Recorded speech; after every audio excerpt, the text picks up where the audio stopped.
Just wondering, from your perspective, just some general comments about the game, the ice conditions, everything, and stuff like that. I mean, I thought everything from that perspective was great. I thought it was nice. It was a good crowd considering the circumstances. The weather was good for us. The ice was good. I thought it was a good event. Good opponent. I mean, everything was positive in that regard. It was, you'd like to see the kids win so they can walk away and have this as a real positive memory. But that didn't happen. So, I mean, the event itself was really good.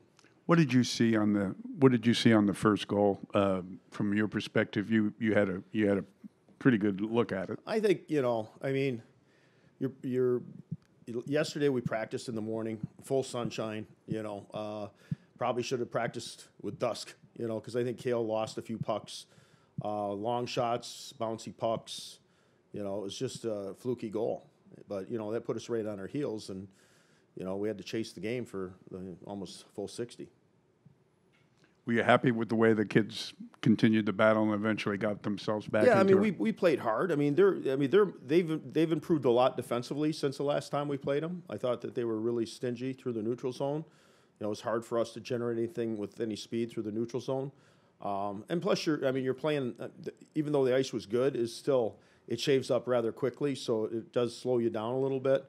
For us to be in the hole, let's put it that way, for being down, it was more difficult to make clean passes and nice plays entering in the offensive zone. So it ends up being a little bit more dump and chase, and that's not necessarily our game.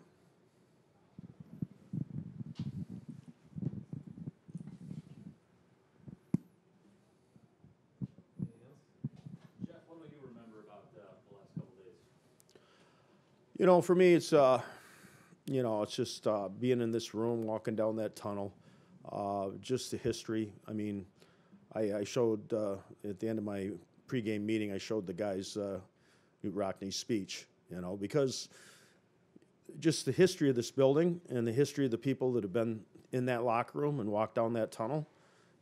Sometimes you hope your guys know what that is, but I certainly haven't lost sight of that. I tried to make them recognize that throughout the week, and it's a great thrill.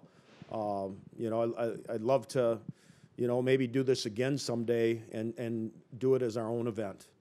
And the only reason I'm saying that is it was so late for us to get the word out for tickets, and our students aren't here, the band's not here. I mean, if I look back to other outdoor games, I mean, it could be a real unique experience. It was great as it was, don't get me wrong.